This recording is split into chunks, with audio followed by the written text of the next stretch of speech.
Hi, I'm Rob Langton. Our interview series delves into the lives of Australia's most respected property thought leaders and decision makers and uncovers what makes them tick. This is The Interview. Our next guest this morning is Dr. Jerry Schwartz, co-founder of Schwartz Family Company. Jerry, thanks for your time this morning. It's a pleasure having you on the program. As we sit here this morning, we're in the middle of a global pandemic. Take us through the impacts of the past 12 months and how have you responded as a business to these challenges? Well, it's certainly been a roller coaster of a ride. It's just now just on 1 year that we've been in this whole COVID period. And certainly with the hospitality industry, that's been affected in a major way, not only with obviously business and income, but also the way that the hospitality industry and the hotels have been helping the country to attack the problem of COVID. It was reported in December that you had to allocate a significant proportion of funds during the course of 2020 to ensure that you remained in a stable position. Take me through the toll that this had on the business and yourself personally, and did you receive any support from the banks during this period? Well, certainly prior to COVID and prior to the bushfires, which just preceded COVID, the hotels was a very solid industry and I had very solid cash flow. And interestingly enough, at the beginning of last year, one of my projects was to do a major refurb of Mercure Sydney. So I had accrued a lot of cash flow for that, about $10 million, in addition to the fact that I had accepted the fact that with the refurb, the occupancy would be a lot worse and therefore the income would be worse. Little did I know that the income would get even profoundly bad. So I was well cashed up. An unfortunate consequence of the pandemic has been the decision to sell Sydney's 4 Points by Sheraton for a speculated $180 million as a form of insurance policy should another lockdown occur here in Sydney. How important is it to deploy a deleveraging strategy during uncertain economic periods? I think it's important to show the banks that I am trying to act responsibly through this whole COVID period, and just like them, not really sure how it's turning out, although fortunately in this country it's very positive.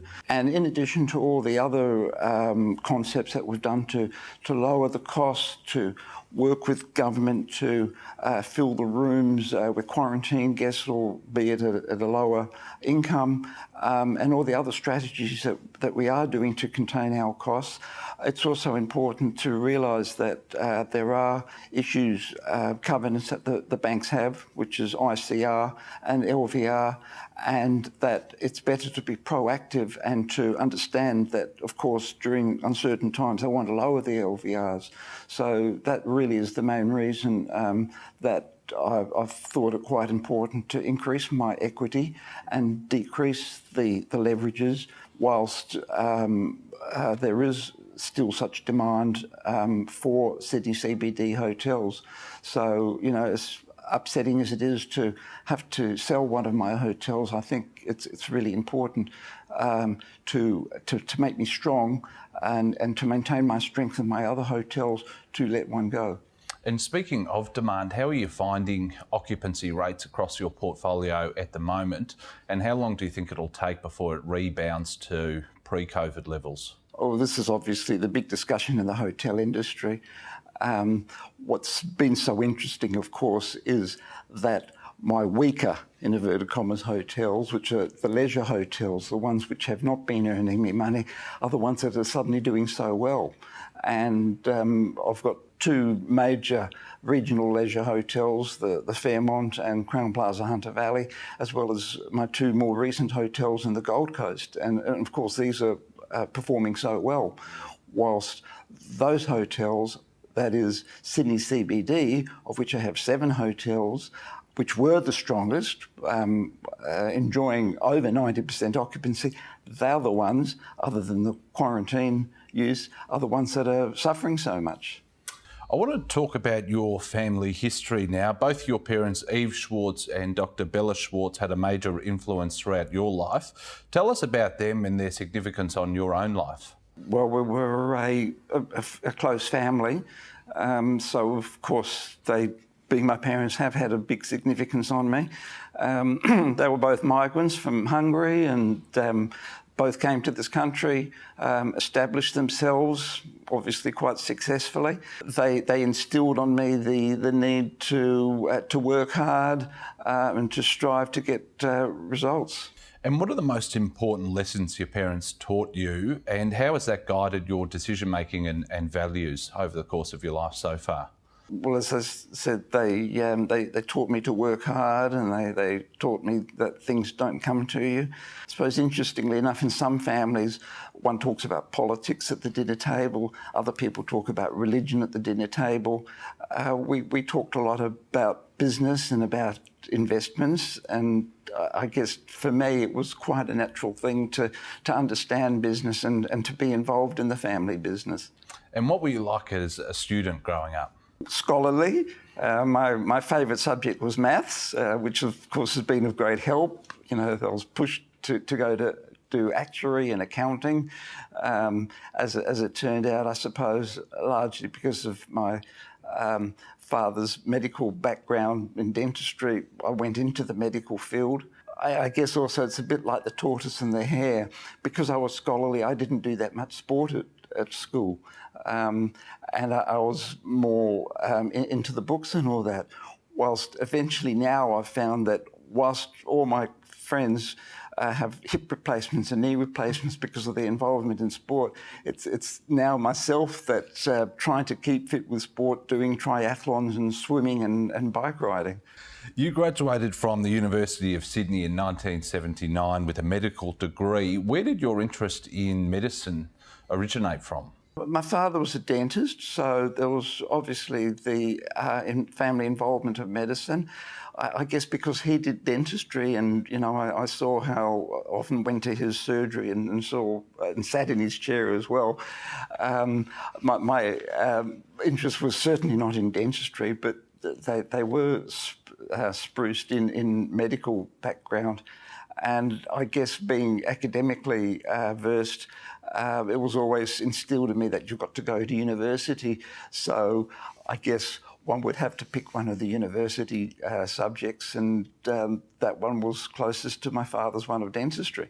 And following your graduation from university, you trained extensively, firstly in the public hospital system here in Australia, and then later in the UK across a number of disciplines, including emergency medicine, surgery, ophthalmology, and finally in laser surgery.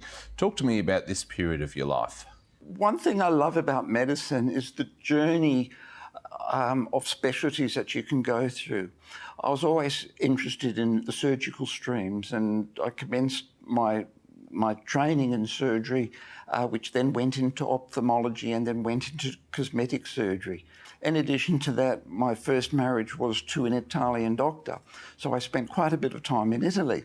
And Italy being very close to the United Kingdom, I did go on quite a few episodes of doing 3 months locum residencies in the UK. And I guess it was this that got me to be involved in the different specialties of medicine. And moving towards the origins of Schwartz Family Company, your father Bella started the business, first developing residential apartments before moving into shopping centres and then later into the hotel sector.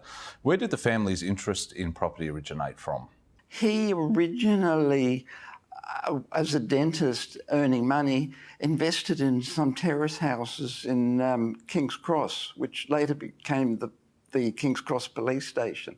So I guess the family's origin of investments obviously started from him investing his income from dentistry. He characteristically did not follow the common pathway that if something was popular, that he invested in that.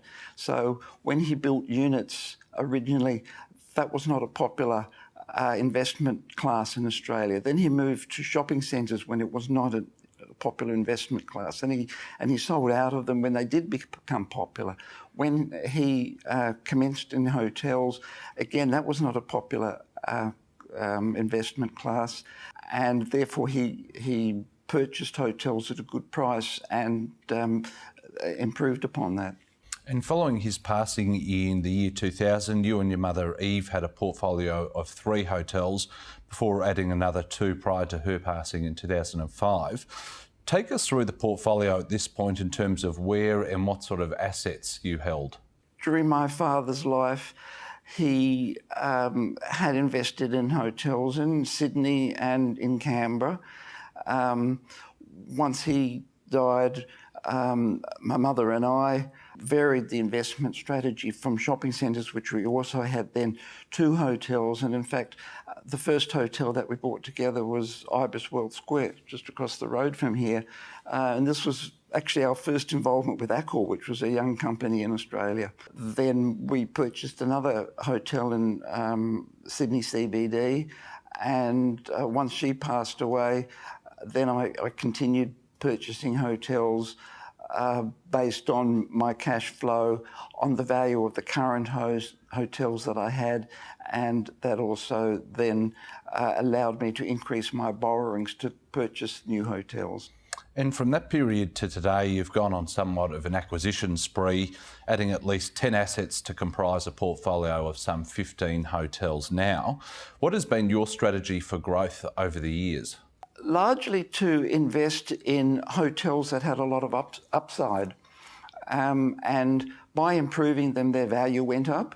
And that then allowed me to borrow more money on them and then purchase other hotels which were reasonably well priced because they had a lot of upside. And I think that that's been pretty much the strategy until now. Of course, with the GFC, being able to borrow money became much more difficult. And I think after this COVID period, again, the whole concept of borrowing money and having the ability to purchase hotels certainly will change.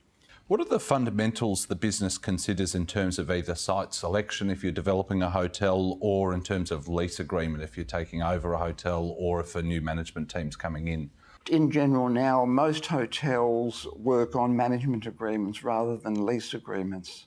In fact, none of my hotels now are leased hotels, which is like you have a shop and you lease the shop.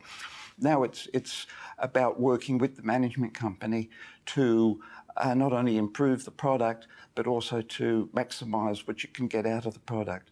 So the fundamentals in purchasing a hotel and owning a hotel really encompasses everything from being able to get the finance to buy the hotels, to work with the management company, to improve the standing of the hotel, to improve how the hotel works, the sales and marketing, the technology, the finance in the hotel. So there's a lot of things that would be encompassed in purchasing a hotel and then running it.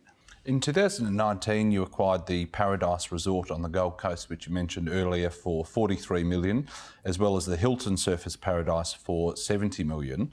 Take me through both of these acquisitions and how strongly do you see the Gold Coast market moving forward? You're obviously quite bullish on it, given the recent acquisitions. I suppose that story started by our family's purchase of a unit in the Gold Coast. I used to own a unit in Noosa, which I had pretty much acquired so that I had a place to stay when the triathlon was on each year. Now, having acquired a family, I outgrew that unit. And we've also found that the Gold Coast as a family destination has been absolutely fantastic and a lot of fun. So when the opportunity came that a hotel, and a good hotel with a lot of potential, was for sale in the Gold Coast, I grabbed that opportunity, and that I think was trumped again by the fact that such a unique hotel as Paradise Resort, which is really like a cruise ship on land for kids, in fact probably better than a cruise ship on land for kids, became available. You did sort of touch on it earlier, but I just wanted to explore a little bit more. What are the fundamentals required in terms of actually operating a hotel? What's involved in running efficiently and effectively a good hotel? I find that's part of the fun of having a hotel. There are so many factors involved. There's so many different facets to be involved in, whether it is learning how the existing facilities are, improving on the existing facilities, becoming part of modernising these facilities, and that is not only the hardware, which means the maintenance and the capex spend on improving the bars and the rooms and the common area, but also adding all new facilities. And it encompasses the things which are behind the scenes, which is how to run sustainable systems, how to improve your IT, how to work the systems, whether it be the financial systems or the sales and marketing systems, and working within other hotels in the management company's group, or working with other hotels in your geographical location. In terms of positioning, which sector of the market has offered the most growth over the past 5 to 10 years? Is it the economy, the business traveller, the luxury segment? What do you think? As I alluded to beforehand, Sydney CBD has just become so strong, and that is because Australia as a destination is very popular. Sydney is very popular. The previous lack of building new hotels in Sydney, having reached an occupancy of 95%, it can't get any better. So something has to happen, and something did happen that was called COVID. And as I mentioned beforehand, what COVID has done is suddenly dropped the demand for Sydney's CBD locations, and predominantly for corporate use, and all of a sudden increased leisure destinations and regional leisure destinations. So in the last year, that has been the major change. But even prior to that, you could see that Australian regional destinations have been becoming more prominent, and the cities have been saturated, and the region does have so much to offer. In New South Wales, whether it be the mountains or whether it be the Hunter Valley, but in fact anywhere along the coast, that people are realising that were realising that you didn't need to travel overseas to have a good holiday, where now people are forced into not travelling overseas to have a good holiday. How big would the discrepancy be between some of your occupancy rates at regional hotels versus those in, say, city centres of Melbourne or Sydney? A huge difference. Newcastle, or the other regional hotels I mentioned, on weekends and school holidays go up to almost 100%, whilst at the same time the Sydney CBD hotels are down to 20%, with probably the exception of the Sofitel Darling Harbour, which is considered a staycation within our own city. What impact has Airbnb had on the accommodation industry, and how has your business responded to shifting consumer preferences in that regard? There's always different variables that come on the scene. Originally, it will service apartments, and the hotel industry has absorbed serviced apartments. There is a definite need for them.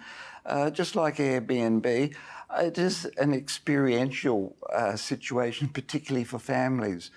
How the hotel industry has responded to it is to try and make it more regulated, because it's not fair both to the hotels and to the guests to have an unregulated environment. So obviously, like any other variable, it's got to be incorporated, and we can't ignore that Airbnb exists, and we can't ignore that there is a role for Airbnb. One final one just on the hotel sector specifically. What role have advancements in technology had on the industry, and what are some of the initiatives you've put in place across your portfolio recently? Oh, plenty of changes. I can probably divide that question into sustainability and into IT. certainly in sustainability. I actually employ a sustainability officer whose role is just to transition new concepts of sustainability. So we have solar panels in most hotels. We have a solar farm in the Hunter Valley.